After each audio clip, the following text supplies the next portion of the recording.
Hey everybody, welcome back. We're looking at Secrets of Strixhaven pre-release takeaways today. Um, and I promised a couple days ago that I would come on and talk about the pool that I encountered in pre-release.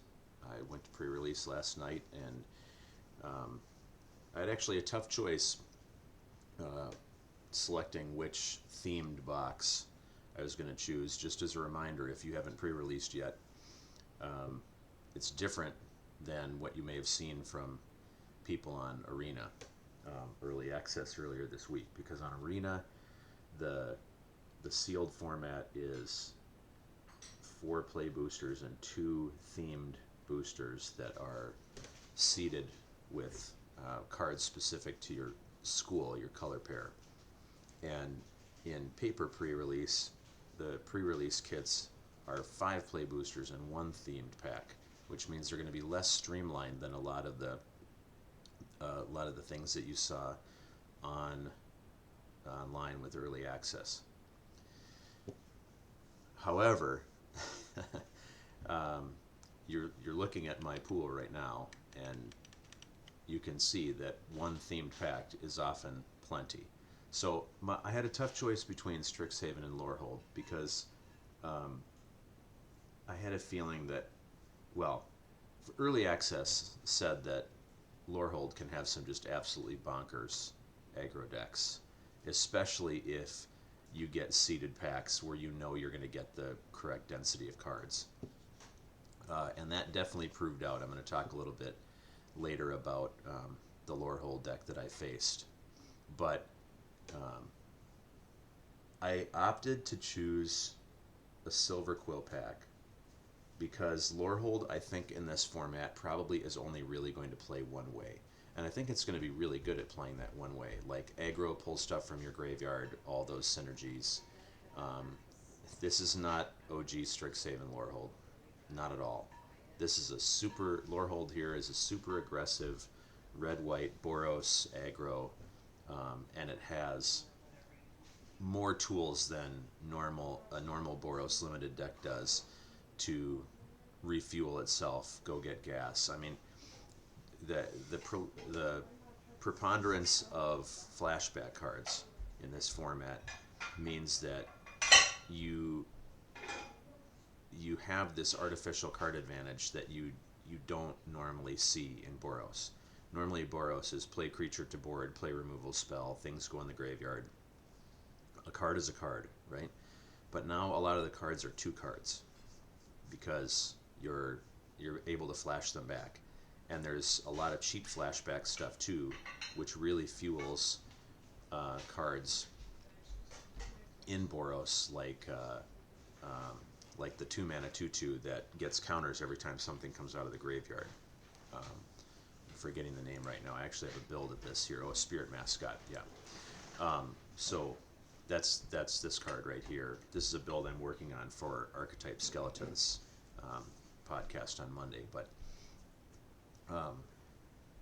the Wizards has done a really good job with this set at making sure that each color pair gets to consistently do the thing that it wants to do.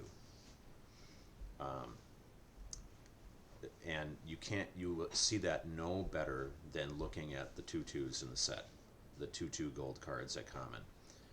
Spirit Mascot wants cards to leave the graveyard. There are a million cards that help you leave the graveyard, starting with the flashback spells. So Lorehold does that one thing really, really well. Be aggressive, hit the board, try to kill you by turn 6 or 7. But in my opinion, right now, and I'm very ready for this to change as the format develops, but I think that Lorehold basically just does that one thing. Like if you're in Lorehold, that's what you want to be doing. Now, there have been a lot of people talking about things like Jeskai, more controlling decks, and I can see that happening, but that's not going to be strict red-white. I mean, you're going to be touching another color probably in that situation. So again, when you're thinking like pre-release, for example, your it's going to be pushing you pretty hard to play two colors, maybe splashing something in some of the color pairs, but it's going to be pushing you pretty hard to play those two colors. Like, you're going to have a lot of incentive to do that. So the reason I took Silver Quill pack over taking a Lorehold pack was because Silver Quill can play two very distinctly ways, and one of them is very aggressive. And that ended up being the deck I was in last night. But Silver Quill has just a ton of Reanimator stuff going on, and so you can play a slower, like small game. Maybe you have a board wipe. Maybe you have a lot of early removal, but not a lot of early creatures in your pool, or not a lot of good early creatures. But you've got a lot of bomby top end stuff and a lot of graveyard retrieval stuff. And I think that can even end up splashing into Abzan, because black green also has some graveyard retrieval, especially in the rare in the Cauldron, which is a phenomenal card. But basically, there's two very distinctly different ways that I think Silver Quill can meaningfully play. And the reason that this is going to be important when you go into draft is because if you have multiple drafters of a school, like in a set where technically only 5 color pairs are supported, only 5 main archetypes. Well, I got to stay away from that word archetypes. Let's say 5 color pairs are supported, because there are way more than 5 archetypes, I think, in this set. And that's what I think is going to make it successful. I think each of the other 4 color pairs, besides Lorehold, can play in 2 distinct ways. And again, more when you splash and get into 3 colors. But I'm just talking about just the pair of colors, just a 2-color deck. There's multiple 2-color deck archetypes, I think, inside each color pair not named Lorehold. I already told you Silver Quill, like aggro, repartee, target stuff, drain life, and it's very aggressive. You'll see when I show the deck that I ended up with from this pool. And then the other archetype there is Reanimator. If you go to Witherbloom, Witherbloom has a lot of the like the gain life synergy. Like, I'm just going to outlife you in this game. I'm going to be able to use my life total as a resource more effectively than you are, and then the synergies that go around life gain. But then also, I think Witherbloom can play a pretty traditional green stompy, lots of counters, everything grows, everything gets huge, snowball, every creature I have is massive. I faced one of those decks yesterday in the first round. We'll talk about that a little later. So there's 2 different paths for Witherbloom there. Prismari, blue-red, can, the archetype that Wizards is pushing with that is Opus and casting a lot of spells that are mana value 5 or greater, and there's tons of support for that. But then I think Prismari can also play a more tempo game with several prowess creatures being key to that. And that's going to be more aggressive by nature. And then lastly, Quandrix. Quandrix has the spells that have X in the casting cost thing, which there's definite support for. But I think Quandrix also is the color pair that's going to be most likely to be playing control in this format. And then you can imagine some splashing going on there, probably Sultai, but not even necessarily. Like, in early access, I faced some good Teamer control shells that were really close to true 3-color, actually. I mean, there's enough dual lands in this set, especially a common, that you can easily pull that off. But and the mana rock is really good. We may talk about that later, but anyway, so that's to set that up. Like, that's 9 archetypes that I just described. That's 9 viable 2-color archetypes. Now, you may have pools, when you're drafting, for example, where the density of cards is not sufficient for 1, 2, 3 of those archetypes. But it's going to be there for some of them. Like, you're going to have some color pairs where the density is there for both archetypes in the color pair. Maybe just because there's a sheer greater density of cards in that color pair present in the pool. And so as a result of that, you're not going to find the same fighting over, quote, the best color pairs that you are going to find in a typical set like this. Like, okay, like we saw in, you know, Spider-Man or even Turtles, right? And that will hopefully be the last time I mention those sets for a very long time. No offense to anyone who really loved them. I did not. So, but I bring those up only because, you know, they're smaller sets. There's only 5 color pairs. I think actually even Lorwyn is a good example. Lorwyn Eclipsed. Okay, what was black-green? Black-green was elves. Now, there's certainly different elf decks that could come out of that, but the plan is essentially the same with all of those. Get some elves in the graveyard, all that kind of stuff, right? So there wasn't 2 very distinctly directions you could go within that color pair. White-blue was Merfolk. There wasn't 2 distinctly different directions you could go. Although I think that color pair was probably the closest, because you could play more aggressive, like tempo flyer version of Merfolk, and you could play a more controlling, get to the late game, play lots of convoke spells for cheap.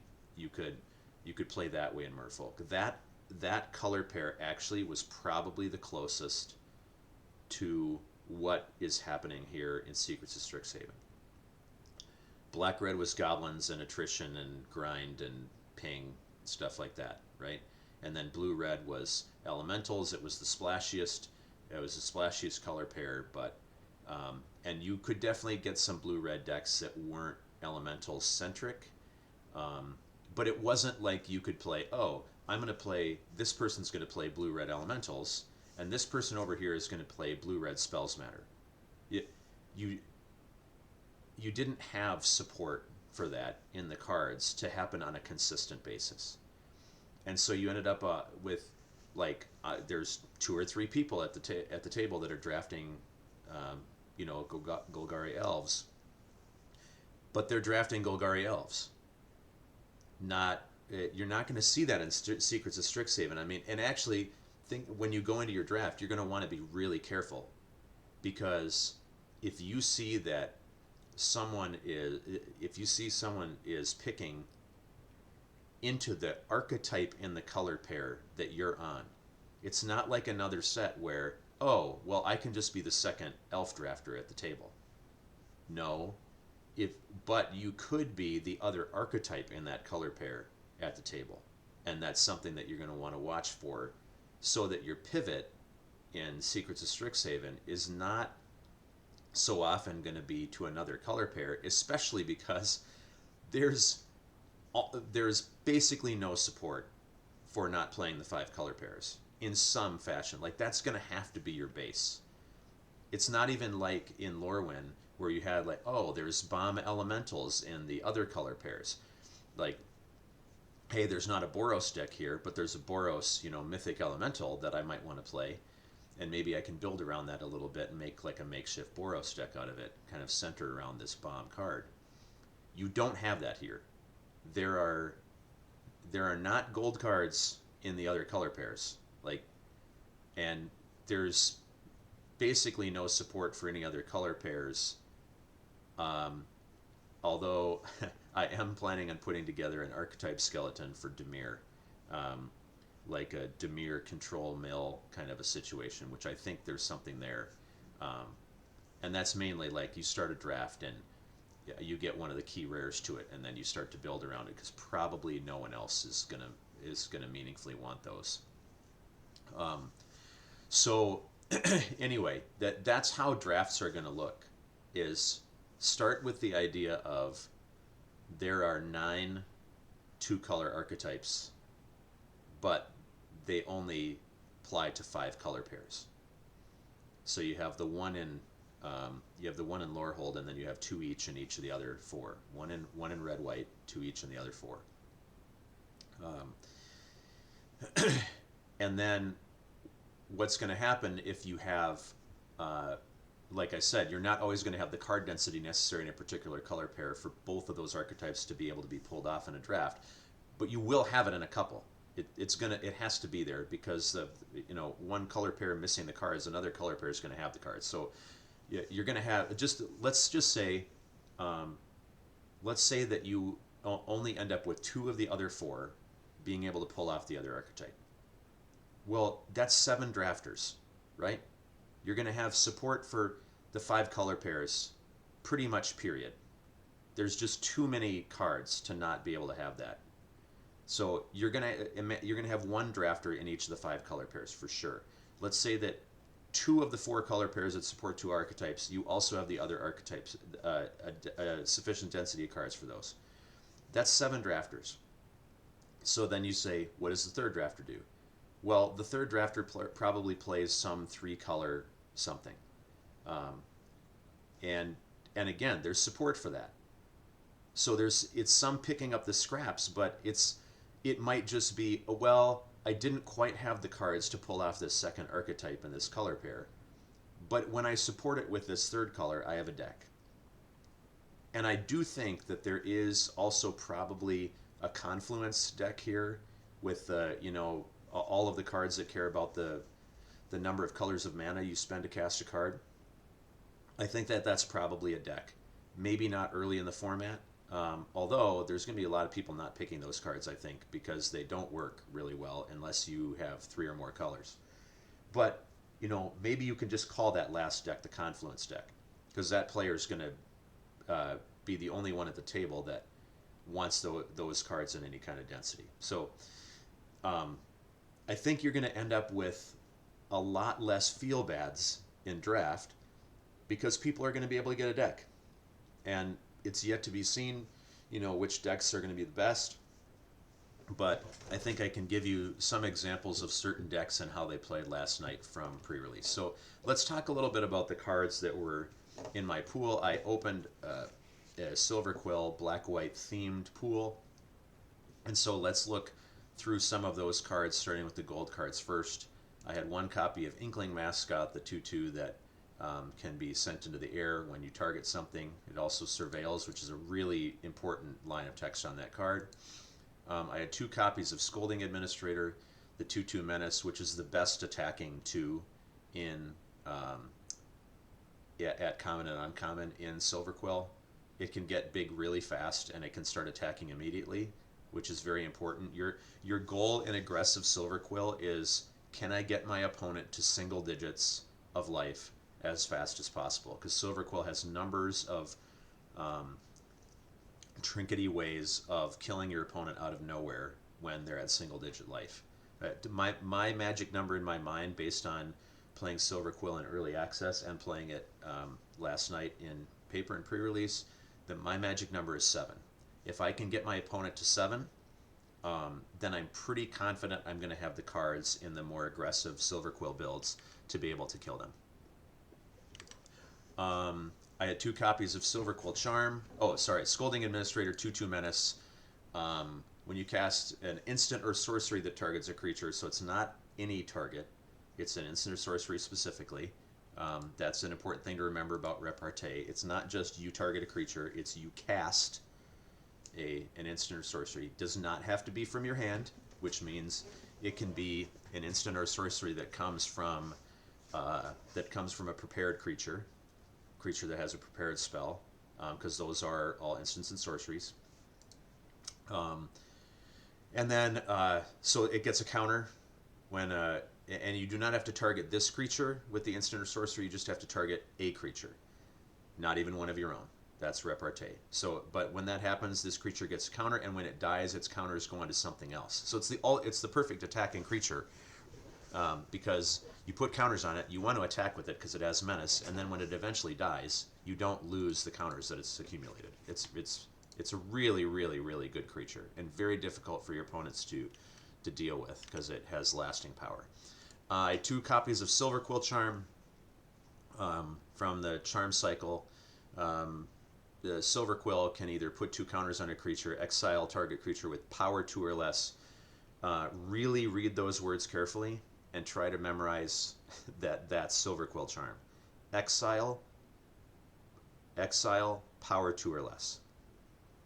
Because Witherbloom charm has destroy, mana value 2 or less. And I think Witherbloom is also destroy target permanent, mana value 2 or less. Whereas this is exile creature, power 2 or mana value 2 or less. So Silver Quill is power 2 or less, which actually in this set is less good. That line, exile target creature, power 2 or less, is less good in this particular set than Witherbloom's destroy mana value 2 or less. And that's because there are so many of these 2/2s that will grow in this, like Scolding Administrator, right? Is a 2/2 that will grow. Well, guess what? It gets 1 counter on it, and it's out of range of Silver Quill charm now. You can't exile it, because it's power 3. But Witherbloom charm can destroy it if it has 47 counters on it, right? Same with the red-white one. The red-white comes in as a 2/2, but then the first time something leaves the graveyard of the Boros player, it's a 3/3. It's out of range of Silver Quill charm. It's not out of range of Witherbloom's charm. So what that means is I had a lot of games yesterday where I had the option to play one of my 2s, like the Mascot or the Administrator. This is especially now when I was on the draw. And my opponent played a 2 that can grow, and I had a charm in hand. I'm just using the charm. I exile the creature with power 2 or less because, well, especially like when I played the Boros player, because they had ways of getting their creatures back out of the graveyard also. The Boros player I played yesterday had the white Paradigm, the 7 mana Paradigm that retrieves a creature from your graveyard every turn. Scary. Especially when they're playing Boros, because they're getting value by things leaving the graveyard.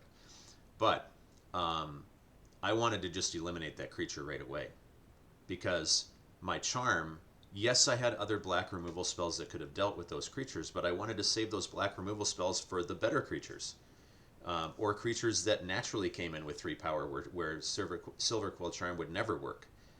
I wanted to use the charm's ability when I could. And then the last ability on here, Drain 3, is one of your ways of finishing your opponent. When you at the end of the game, you could have 2 charms in hand and you're draining 6, and you're actually draining more than 6 when you cast them, as you will see when I get into some other cards. I had 1 copy of Abigail, the 2/3 flyer. Does not come in prepared, and it's actually much more difficult than you think to prepare Abigail. It looks like, oh, Abigail can do this thing all the time. When you cast a creature spell, Abigail becomes prepared. You're very often going to be wanting to cast Abigail on 3, and then if you double spell on 4, because you're probably not playing a 4 in this Silver Quill fast build. But very often you needed to do other things than cast a creature spell. Like maybe you needed to play one of your more expensive removal spells, like a Foolish Fate or a Wander Off on turn 4, to allow your creatures to attack. That's actually more important in the fast Silver Quill builds, because again, you want to be getting, you would ideally like your opponent to be on single digit life by like turn 5 or 6. So it's not like Boros. It's not as fast as Boros, because it can't do as much damage as quickly. But it's still aggressive, and so it doesn't want to kill them by like turn 6 or 7. I mean, I had a game where my opponent conceded at the beginning of their turn 5, where I had an ideal start. My opponent stumbled slightly, but that's not going to happen that often in Silver Quill. Your goal is to get them to single digit life and as low as possible by like turn 5 or turn 6, because then they are very unlikely to be able to come back from that.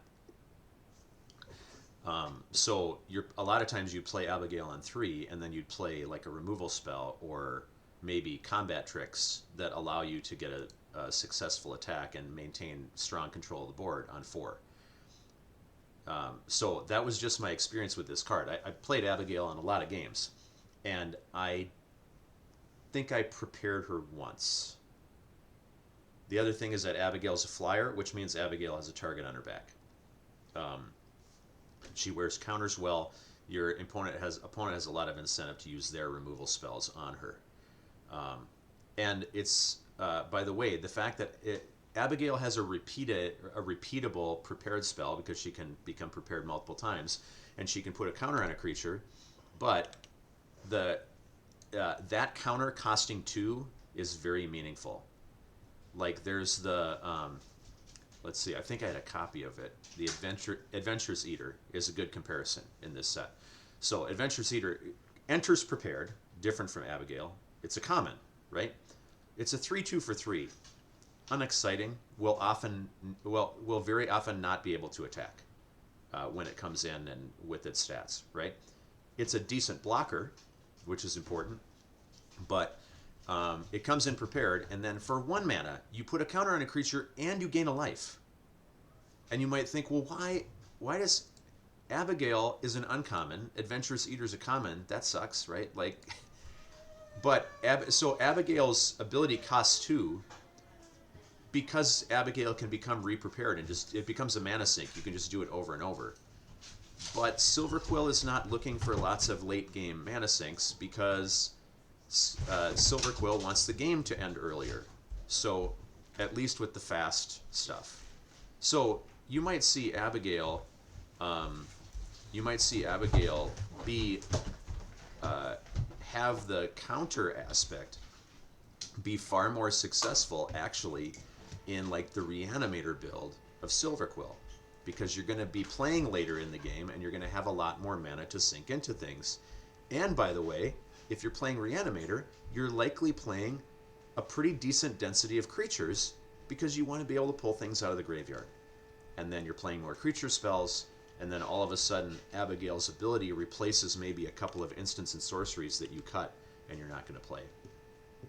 So just some facts about that card. In the fast version of Silverquill, my experience was that Abigail was most often a 2/3 that wears counters from other places well. It just creates a clock in the air. I had 2 copies of Imperious Inkmage, 3/3 Vigilance. When it enters Surveil 2, that is just a solid common. That's, 2 copies of it was great. I felt really good playing that creature on 3.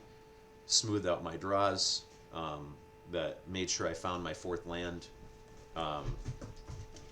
Just really, really good. Silverquill, the Disputant, was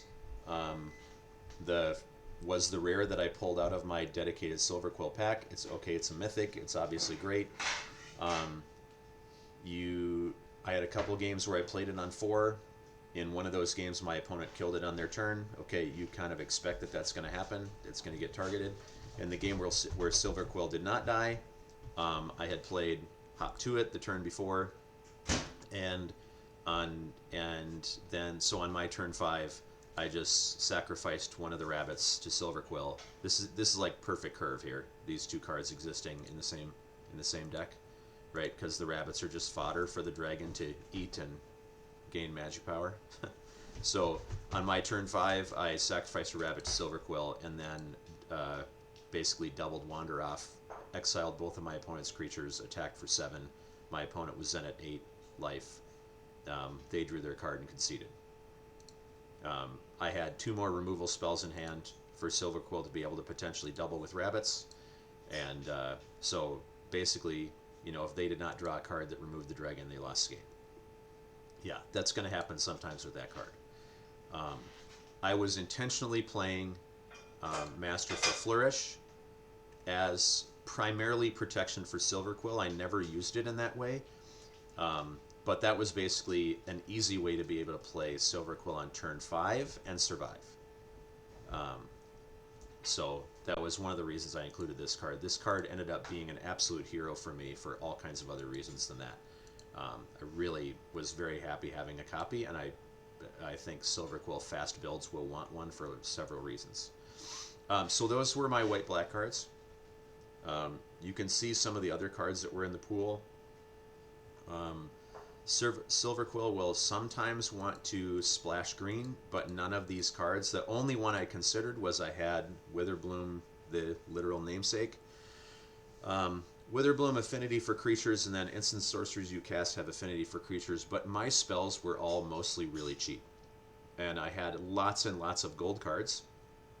I did have creatures, and I had things like Hop to It that put a lot of creatures on board, but I just, and I, as you can see, I had Titan's Grave, like I had a dual land touching green. I also had 2 dual lands in white and black.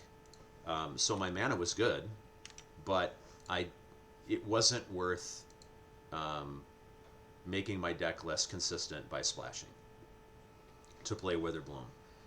Witherbloom's not powerful enough in what this deck is trying to do to be worth the splash. Once again, imagine if you were playing Silver Quill, white, black, the slower version, the grindier reanimator, lots of removal, kinds of thing. If you were playing that, at 100% I'm splashing this card. What a great, you can get your 5/5 Flying Death Touch back and make your spells cheaper. That's fantastic, right? So just think about those 2 differences. All right, then you can see some of the other cards in the pool. I'm not going to talk through a lot of these here, other than some of the white and black cards I chose not to include and why I chose not to include them, because I think they're going to be regular considerations when drafting like a white-black fast deck. I did not include either copy of Rapier Wit, even though it targets and activates Repartee on a lot of your Silver Quill cards, and it replaces itself. But it's slow, right? You're tapping a creature, you're putting a stun counter on it. That's like naturally a slower situation. Like you're planning on dealing with that creature later, or you're going to win so fast that you. I had other better options that I preferred, and you'll see some of those later. But I can see decks where you would include this, like if you don't get some of the other options that I had to target, but just understand, like, there's going to be decks where you will cut these. Shattered Acolyte was one of the first cards sitting in my sideboard to potentially bring in. Lifelink, I almost brought it in against the Boros player because of Lifelink. But you really need to be able to have a target for that destroy target artifact or enchantment. If the Boros player had had a key piece of equipment, or it had an enchantment that was like causing their stuff to grow, then yes. Also, please note, none of the paradigm spells, the super powerful paradigm spells that are 5, 6, 7, 8 mana at the top of each color, none of those are enchantments. They are going to feel like enchantments because they're sitting around and doing something every turn, but they are actually sorcery spells in exile. I'm sure that Wizards designed them that way for 2 reasons. One, that they're big instants and sorceries, so they trigger Opus.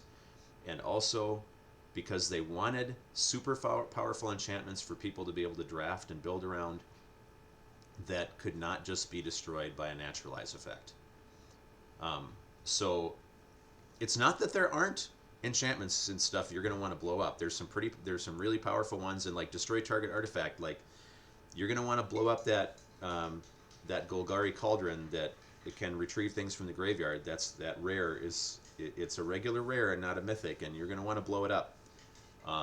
But unless you see something like that, the other half of this card is probably not enough for you to play it in Silver Quill. Stone Docent, this is more of a red-white card because you can get it out of your graveyard for 1. And 3/1's a pretty bad attacking stat line.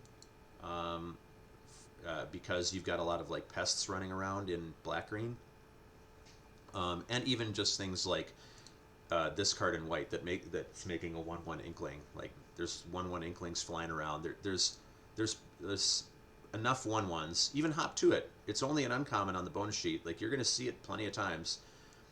It's this is not going to be able to attack very often unless you can put counters on it, put it in the air.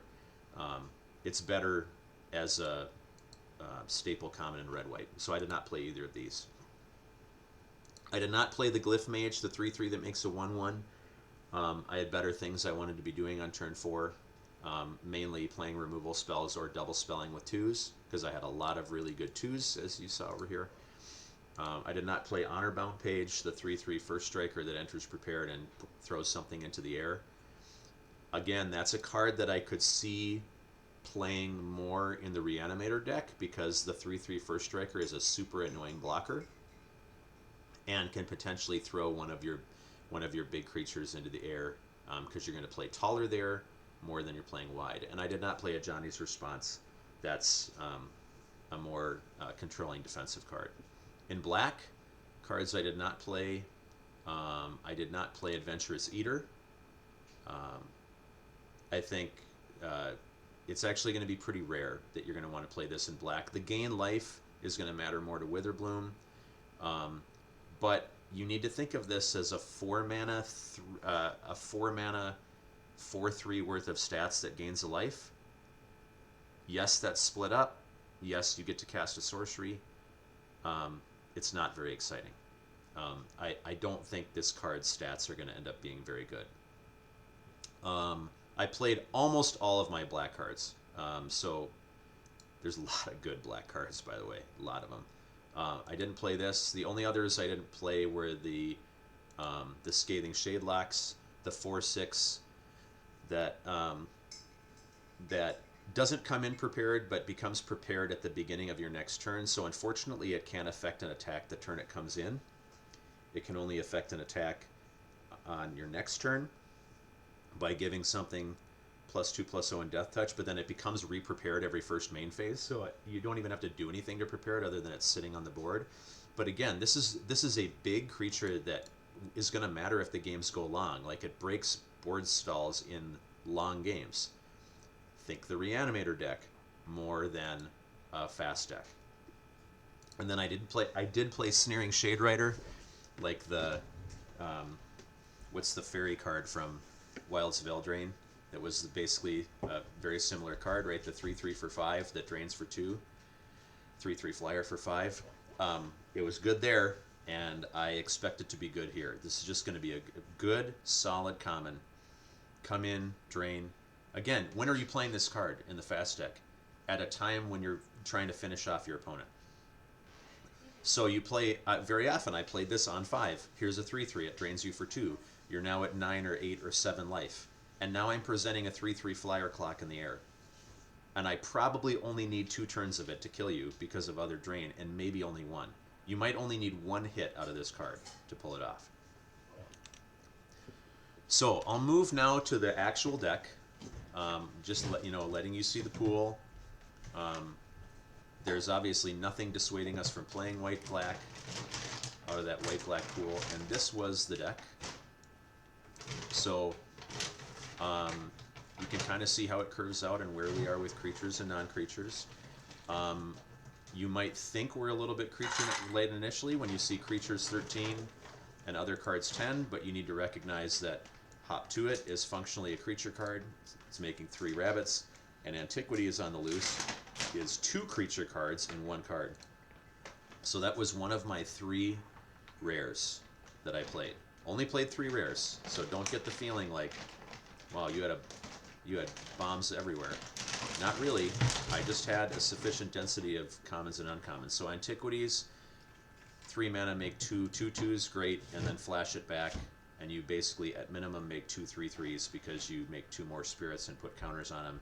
And if you can get any of your original spirits to survive, then you can put counters on them also and have a whole army of 3/3s.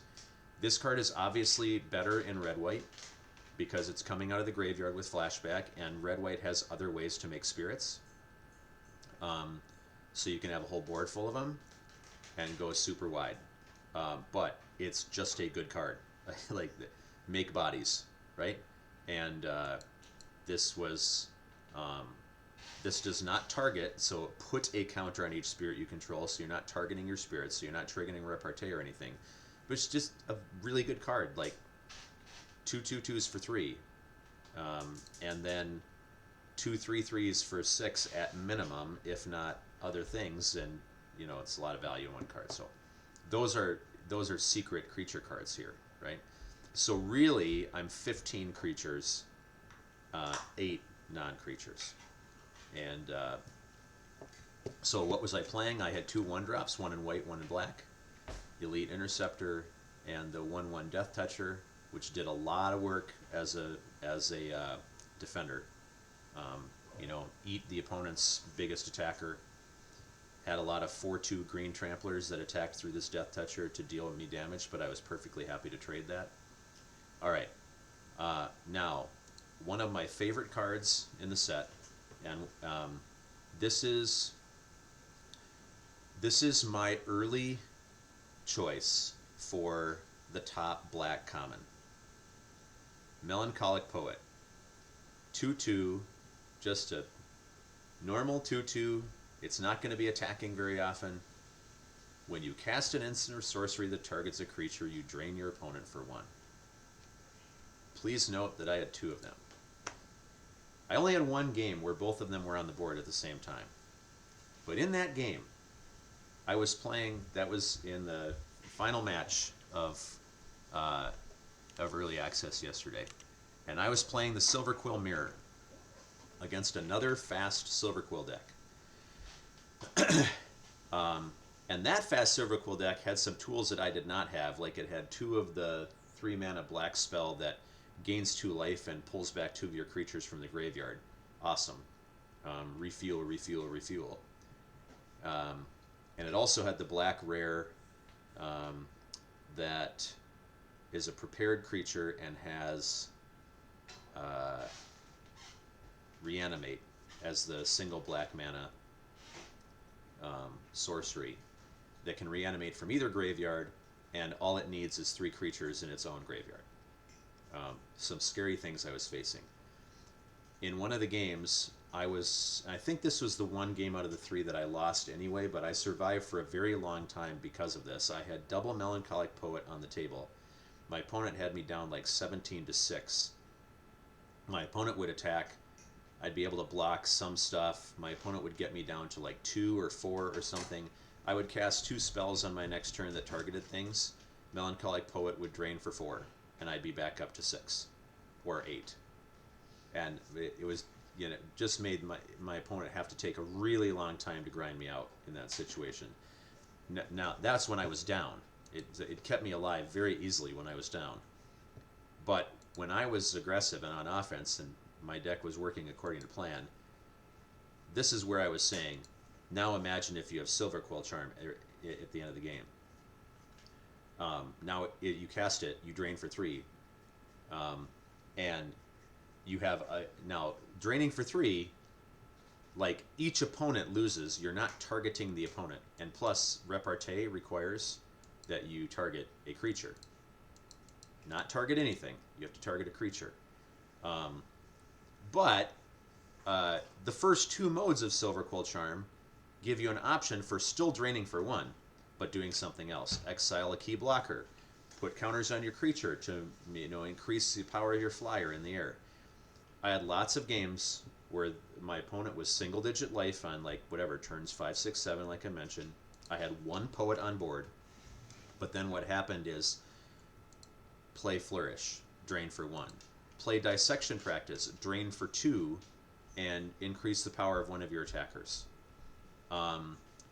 Play Foolish Fate, destroy one of their key creatures. Melancholic Poet triggers on the cast, not on the resolve. So therefore, what happens is you destroy the target creature. But before the destroy trigger resolves, you cast Foolish Fate. You drain for 1. You have now gained life, and now when you cast Foolish Fate, your opponent has lost 4 life. You gain 1, drain for 1. They lose 3 because you gain life. Foolish Fate remove their most important blocker and deal 4. Really good. I highly recommend it. So Melancholic Poet is an awesome card. I mean, both versions of Silver Quill deck would be perfectly fine having it, because even the Reanimator deck, it's going to help keep you alive until you can do your thing, right? So, just really good. Love this card. Love, love, love, love. I will enjoy having as many copies as I can get in most decks. It's a plan by itself, right? If you have put 5 poets in your deck and they just cast spells that target things, I love it, love it. And your opponent's going to feel really bad too. Like, I have to use a removal spell on this thing, and not on your administrator, and not on your mascot. This was one of my other rare Scheming Silver Tongue. I love this card. I was thrilled when I opened it in my pool because I faced it in early access and it made me very sad. 1/3 flying lifelink, does not come in prepared, but at the beginning of your second main phase, post combat, awesome. If you gain 2 or more life this turn, this creature becomes prepared. Oh, well, it's only a 1/3 lifelink. Yeah, and you're in a color pair that can put counters on stuff. All you need is 1 counter on this thing, and it fuels itself. Deal 2, you gain 2, right? Oh, it becomes prepared, and now you can Sign in Blood, 2 black mana, draw 2 cards, and lose 2 life, which you could do post-combat after you've gained 2 life. So that if this creature has 1 counter on it, by the way, not even if you're dealing combat damage to your opponent, how about just you attack your 2/4 into their 1/3 flying blocker? You gain 2, you become prepared, you cast a spell, you draw 2 cards, you lose 2 life, but you just gain 2 life. So what does it become? Basically every turn, pay 2, draw 2 cards. Great, great, great, great design for a rare, card draw, etc. Awesome card. You saw many of the others. Feed the Swarm was a removal spell. I don't care about losing life for that spell because I'm gaining it lots of other ways. Let's see, Cost of Brilliance. I included this as additional card draw because Silver Tongue needs help. But the Cost of Brilliance, first of all, okay, we know this template, right? Pay 3 in black, draw 2, and lose 2 life.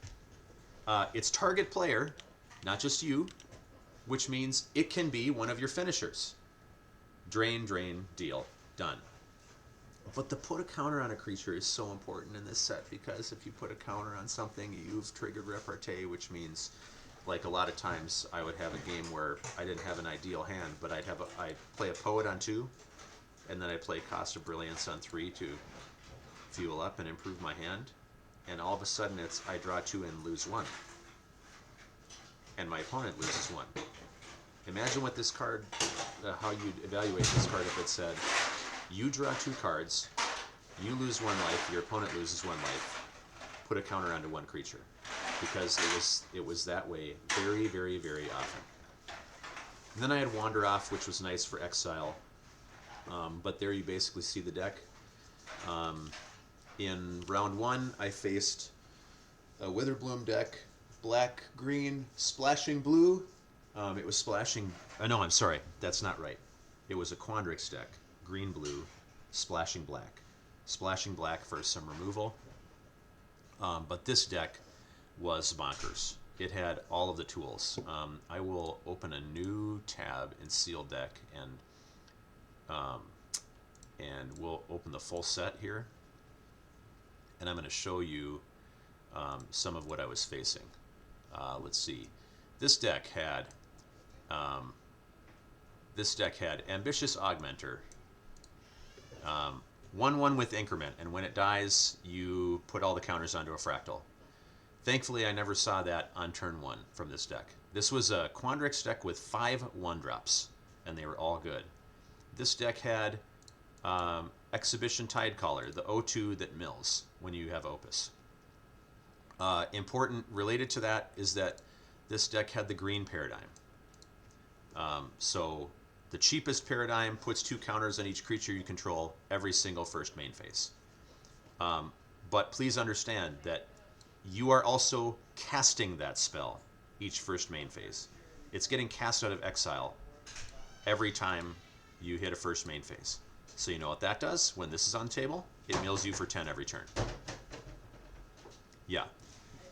So I was facing that. And I was also facing, let's see, where is it? 3 mana? No, 2 mana guy? Where is he? Oh, this one, yeah. I think 2 mana because my opponent played it for 2 very often. Wild Growth Archaic. Trample Reach enters with a counter on it for each color of mana spent to cast it. My opponent a couple times played it on turn 2, just cast it for 1. But the ability at the bottom is the bigger problem because all their creatures are coming in bigger. So my opponent was playing like the Quandrix big things with counters kind of archetype. This is scary. There's a lot of really, really scary stuff here. And then the opponent had 2 copies of Berta, the kind of weird mana dork. But most importantly, when the opponent has lots of mana, they're just making an 8/8 fractal, 9/9 fractal, 10/10 fractal every turn. That's what I faced in round 1. So in the first game, my opponent stumbled a little bit with colors of mana, and so I was able to do the plan, get them to like 5, and then drain them out. In the second game, my opponent got this combination going. Let's see.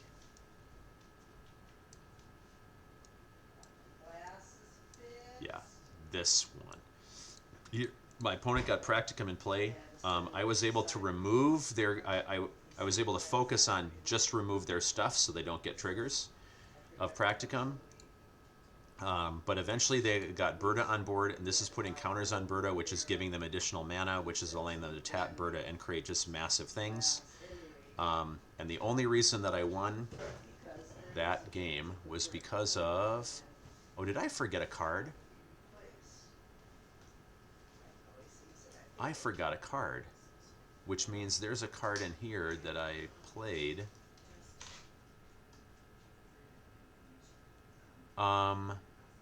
Yeah, there's a really key card that I forgot to put in here. And I don't know, I definitely did not play 41 cards, so I'm trying to think of which of these cards I actually didn't play. I'm positive that I had all of these cards in my deck. I'll figure that out later. But this will allow me to talk about one more card, which was very important because it won the game I was just talking about, and that is Eternal Student. So, Eternal Student, 4/2 for 4, gross. But 1 and a black, exile this card from your graveyard and create 2 1/1 flying Inklings at instant speed. So what happened in that Witherbloom game, Quandrix game, my opponent had these huge fractals everywhere. I had Abigail in the air, had a counter on it, so Abigail was a 3/4. And I also had what in the air? Maybe I just had Inkling Mascot and I was putting it in the air basically whenever I wanted to. I think that's the case. So I was presenting 5 damage in the air regularly, and my opponent was at 5. My opponent played a couple of gain 1 life cards, went to 7, attacked me with a bunch of fractals. I had Eternal Student on the board as a blocker. It blocked the biggest fractal. I lost like half my life. I was like down to from 22 to 11 or something. I blocked. End of my turn. I created 2 black Inklings. My opponent had gained life up to 7. I now was presenting 7 flying in the air, and that was the game. If I didn't have this card with its ability, I lose that game because my opponent would have been able to completely overrun me the next turn. I would have died on the crackback, actually to about like negative 30 life, by the way. So this card was really, really key, and the 2 Inklings were so what is this card basically? It's a 4/2 blocker. Its 4 power is useful for blocking your opponent's attacks and trading off, and then it creates 2 flyers that you can finish with. It's just a decent 4. And the instant speed is why this is an uncommon, by the way. So yeah, so that was Quandrix in match one. That one I won 2-0. Then I played Boros in round two, and the only reason I'm going through this is, you know, like, who cares about listening to someone else's games, right? But I'm trying to describe to you the kinds of decks you're going to see, face, potentially be able to draft. Let's see. So the Boros deck I faced had Emeritus of Conflict, the repeatable Lightning Bolt, and yes, they will be able to repeat it. There are lots of ways of doing that. It also had the white paradigm. So really annoying when you're playing aggro versus aggro, but they can get all their creatures back. And oh, by the way, pull them out of the graveyard. And oh, by the way, trigger everything. It was very unpleasant. They also had, trying to see if they had any other rares here. I don't remember seeing any of these. Let's see. I may be forgetting a rare or two. These are the two key cards. Like that, their deck was very, very strong as a result of those cards. But let's see here. If I go to uncommons, the key uncommons that they had were, there we go, there's my uncommons. They had two copies. Did I have two copies of Burst Lightning? No, they had Burst Lightning. They had Dual Tactics, super cheap flashback. They had Return the Favor. Oh my gosh, that card. This card is going to be really, really good. Some of you may remember this from Thunder Junction. This card is going to be really good in this format because there are a lot of just huge spells going around. Huge spells. Now, fortunately, fortunately, things like the paradigms don't target, so they can't change the target of. But you understand, like, you play one of these big paradigm spells and a red player can just copy it, and then they're getting the same effect that you have.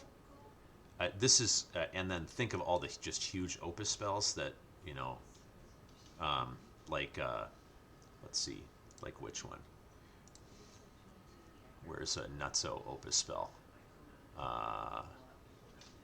Is it a regular rare? That's actually surprising to me that it's a regular rare, but I think it is. I'm looking for the black. No, what am I talking about? It's the white, white, black, black one. Yeah, this one. Moment of Reckoning. Right? Just an awesome spell in Silver Quill, right? You could play this in the fast deck even because it's a finisher, but choose up to 4, destroy target non-land permanent or return target non-land permanent. You know, your opponent plays that, and then you do too by playing a 2-mana red spell. Well, sorry, 3.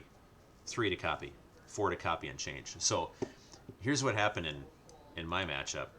So I was in a really key play. I was ahead on board, but I was behind on card advantage. Like I think I only had 1 card left in my hand, and I played Cost of Brilliance. I was at 4 mana. I'm pretty sure the card left in my hand was the Shade Rider, which I couldn't play because I only had 4 lands. So I had Cost of Brilliance and Shade Rider in hand, and I cast Cost of Brilliance. Again, why am I telling you about this? For the play-by-play? No, not for the play-by-play. So that you can, so again, you can, we're talking about the format here. My opponent casts Return the Favor and pays 4. So my opponent copies my lose 2 life, draw 2 cards. So I'm refueling my opponent. My opponent only had 3 cards in hand. But my opponent having 5 or 7 and being able to get to the seminar and extend the game, if the opponent extends the game, I'm going to lose. So, like, I need to be faster than them. So my opponent copies my spell and then tries to change the target of my target spell with a single target. Now, normally, this card and its template says target player, which means it's got a single target. May I share with you how important it is with that redirect that it also says put a counter on up to one target creature. That saved me, because if my opponent was able to redirect my spell as well, then they're losing 4 life, and their life total was sensitive at that point, but that wouldn't have put them in danger of dying that turn. They're losing 4 life, they're drawing 4 cards, and they're putting 2 counters on their creatures. That game is over. I'm done. Like, I would have to concede at that point. I wouldn't have no way of coming back from them having 9 cards to choose from, and basically stopping all my attacks with counters. So that one interaction with this card, it was already good enough. Like, it gave them cards as well as giving me cards, and I was not happy about that. But that one interaction was enough to say to me, oh boy, in this format, this is going to be so much better than an OTJ. And it's an uncommon from the bonus sheet, so you're going to see it fairly often. Let's see. So we were looking at uncommons. What else did I see from my opponent?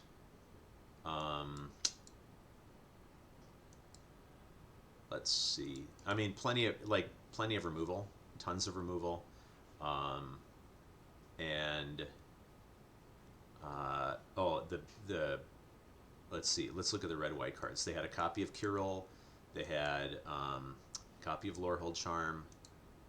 They had at least 1 copy of Practice Scrollsmith, and then in the commons, they had multiple copies of key commons, such as Tome Blast, such as Pursue the Past, great card draw spell for Boros, and such as the Spirit Mascot. They had multiple Spirit Mascots, and they grew very, very quickly. So this was basically the deck that I faced. And I went 2-1. I lost the first game to the Paradigm, bringing everything back. Just could not keep up. And bring back mascots, grow mascots by bringing back more things. It was rough. Long game. Second game was the one that I won quickly by playing Silver Quill on curve, and the opponent conceded. And then the third game was just my deck plays to plan, get to a small life total, and then drain them out by playing several combat tricks on a turn when I already had a poet in play. So I played like 3 instants and sorceries, like a charm and a flourish and a practice with a poet on board. Drain, drain, drain, drain, drain, drain, drain. And then like attack with 1 creature. All that you need is 1 creature to get through. Okay, so that was match 2. That kind of shows you what a really good Boros deck can look like. And then match 3 was the Silver Quill mirror, where let's see, where I faced where's the rare? Grave Researcher with the reanimation. A lot of the same cards that were in my deck were in my opponent's deck, but this was very scary when I saw it come down. Notice that it's a 3/3, so it's out of range of Silver Quill Charm. You can't exile it because it's not power 2 or less. It's also not mana value 2 or less, which is good. But my only saving grace there was that because he's getting my creatures back out of my graveyard too in that matchup, and there's Silver Quill creatures, which synergizes very nicely with his deck. But this card, my saving grace was that it doesn't work very well in concert with Pull from the Grave. My opponent had 2 Pull from the Graves, and this card was great in his deck because he was just getting back gas, getting back all that. I'd trade off for his 2 that was growing with counters, and then all of a sudden he'd Pull from the Grave and he'd get him back, and it was a pain.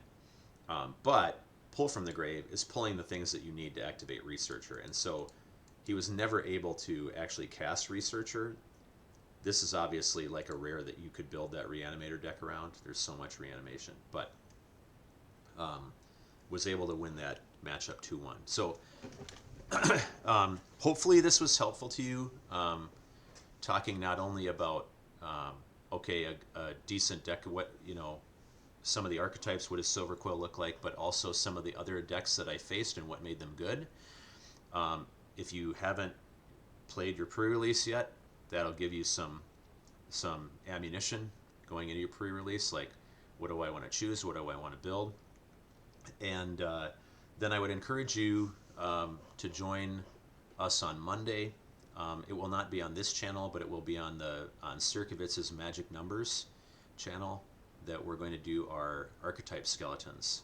I'll be participating in that. I'll be talking about several more skeletons. I'll actually be presenting my Silver Quill deck from today, because I think it only had 3 rares in it, so you think like 1 rare from each pack. I think you could easily end up with that draft deck as the Silver Quill drafter. So it's a good exemplar, and it played very, very well. But I'll be showing some other archetypes there, as well as some other strong Magic players, showing some that they have built. So that's the next time you'll be able to find me on stream, is Monday. Should be roughly 3 p.m. Central Time, I think. But you can watch Sirkowitz's Magic Number channel for the official time or scheduled announcement of that. Thanks for watching. Next time I will stream solo will probably be on Tuesday, when the set officially releases, and I'll stream some drafts at that time.